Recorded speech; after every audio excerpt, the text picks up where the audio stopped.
Supreme court ने वक्फ board को लेकर एक बड़ा फैसला सुनाया है। इस फैसले से मुसलमान काफी खुश भी हैं और एक लंबी लड़ाई के लिए तैयार भी। हालांकि ये फैसला पूरे देश में बहस की वजह बन चुका है। दरअसल वक्फ अमेंडमेंट एक्ट 2025 को लेकर सुप्रीम कोर्ट ने अपने ताजा फैसले में कुछ महत्वपूर्ण धाराओं पर रोक लगा दी। कोर्ट ने साफ कहा कि पूरा कानून रोका नहीं जा सकता, लेकिन कुछ प्रावधान इतने विवादित हैं कि उन्हें लागू करना फिलहाल सही नहीं होगा। ये मामला सिर्फ कानूनी नहीं बल्कि धार्मिक स्वतंत्रता, बराबरी और भारत के धर्मनिरपेक्ष ढांचे से जुड़ा हुआ है। हम सब जानते हैं कि भारत में अलग अलग धर्मों के अपने अपने धार्मिक संस्थान हैं। हिंदुओं के मंदिर, ट्रस्ट, सिखों के गुरुद्वारे, बोर्ड, ईसाई मिशनरी संस्थाएं, पारसी पंचायत और मुसलमानों के वक्फ बोर्ड। इन सब का मकसद अपनी अपनी धार्मिक संपत्तियों की देखरेख करना होता है। लेकिन क्या सरकार सभी धर्मों के धार्मिक संस्थानों को एक ही नजर से देखती है? अगर हिंदू ट्रस्ट और सिख गुरुद्वारा बोर्ड पूरी तरह अपने धर्म के लोगों के हाथ में रह सकते हैं, तो मुसलमानों के वक्फ बोर्ड में नॉन मुस्लिम सदस्यों को क्यों शामिल किया जा रहा है? ये मामला इतना अहम क्यों है? क्योंकि ये सीधे तौर पर भारत के सबसे बड़े मुस्लिम धार्मिक और सामाजिक संस्थान वक्फ बोर्ड से जुड़ा है।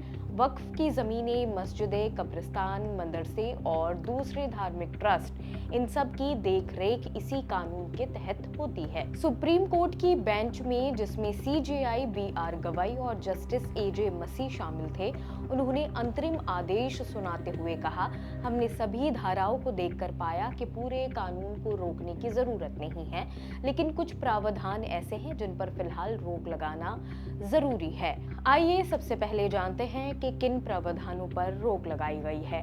5 साल इस्लाम मानने की शर्त। नया कानून कहता था कि सिर्फ वही लोग वक्फ बना सकते हैं जो पिछले 5 साल से इस्लाम का पालन कर रहे हैं। सुप्रीम कोर्ट ने इसे रोक दिया है। कोर्ट ने कहा कि ये शर्त बिना किसी मैकेनिज्म के मनमानी को जन्म देती है। सरकारी अफसरों को जमीन का मालिकाना तय करने का अधिकार। कानून में कलेक्टर को ताकत दी गई थी कि वह तय करे कि वक्फ जमीन सरकार की है या नहीं। सुप्रीम कोर्ट ने इसे भी रोक दिया है और कहा कि ये अदालत और ट्रिब्यूनल का काम है, ना कि सरकार का। नॉन मुस्लिम सदस्यों की सीमा। कोर्ट ने कहा कि सेंट्रल वक्फ काउंसिल में 22 में से 4 से ज्यादा नॉन मुस्लिम नहीं होंगे और स्टेट वक्फ बोर्ड में 11 में से 3 से ज्यादा नॉन मुस्लिम नहीं होंगे। अब बात उन प्रावधानों की करते हैं जिन्हें जारी रखा गया है। नॉन मुस्लिम को सीईओ बनाने का प्रावधान फिलहाल जारी रहेगा, लेकिन कोर्ट ने कहा जहां तक संभव हो सीईओ मुसलमान ही होना चाहिए। वक्फ बाय यूजर का अंत। एएसआई संरक्षित स्मारकों और शेड्यूल एरियाज पर वक्फ बनाने पर रोक। लिमिटेशन एक्ट लागू करना और सिर्फ मुसलमानों को वक्फ बनाने की इजाजत। सरकार की दलील थी कि कोई भी गैर मुस्लिम शख्स अचानक इस्लाम अपनाकर अपनी संपत्ति को वक्फ घोषित कर सकता है, ताकि कर्ज से बच सके या कानून को चकमा दे सके।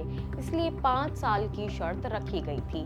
लेकिन सुप्रीम कोर्ट ने कहा कि समस्या ये नहीं है कि शर्त रखी गई, समस्या ये है कि इसे परखने का कोई तरीका ही नहीं है। कौन तय करेगा कि कोई शख्स वाकई 5 साल से मुसलमान है?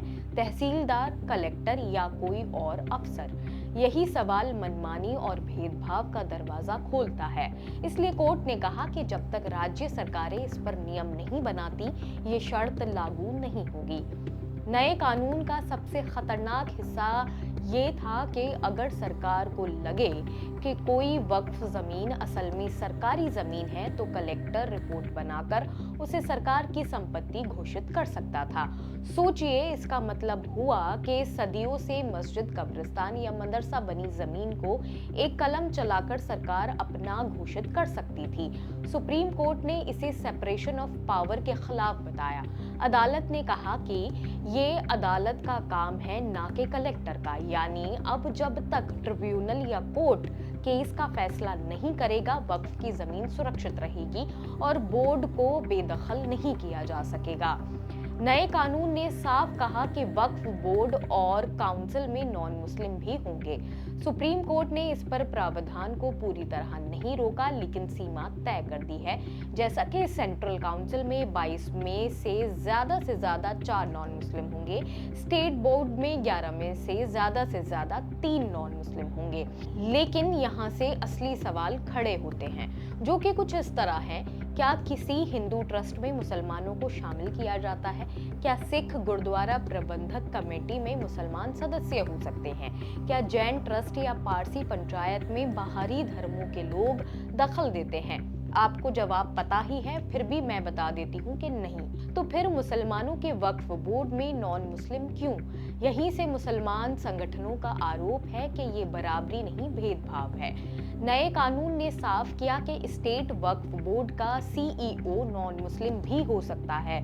सुप्रीम कोर्ट ने इस प्रावधान पर रोक नहीं लगाई, लेकिन ये जरूर कहा कि जहां तक संभव हो सीईओ मुसलमान ही होना चाहिए। मगर सवाल वही है, अगर मंदिर ट्रस्ट का प्रमुख हमेशा हिंदू होता है, गुरुद्वारे बोर्ड का सीईओ हमेशा सिख होता है, तो वक्फ बोर्ड का सीईओ मुसलमान क्यों नहीं होना चाहिए?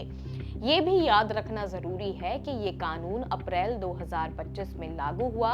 3 अप्रैल को लोकसभा ने पारित किया, 4 अप्रैल को राज्यसभा ने मंजूरी दी, 5 अप्रैल को राष्ट्रपति ने इस पर हस्ताक्षर किए और 8 अप्रैल को केंद्र सरकार ने इसे लागू कर दिया। इसके बाद से ही इस कानून को लेकर पूरे देश में बहस और विरोध शुरू हो गया।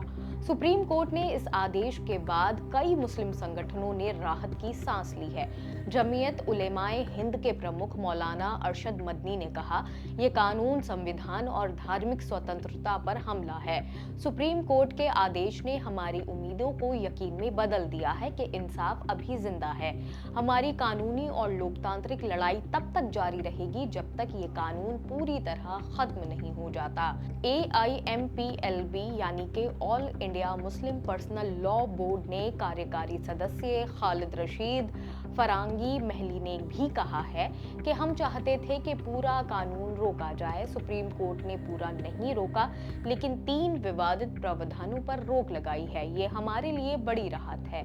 हमें उम्मीद है कि फाइनल फैसले में पूरा कानून खत्म होगा। भारत का संविधान हर धर्म को अपने धार्मिक मामलों को स्वतंत्र रूप से चलाने का अधिकार देता है। अगर हिंदू, सिख, जैन और पारसी संस्थाएं पूरी तरह अपने समुदाय के हाथ में रह सकती हैं, तो वक्फ बोर्ड में बाहरी लोग क्यों दखल देंगे? क्या ये सचमुच बराबरी है या मुसलमानों को टारगेट करने की कोशिश की जा रही है?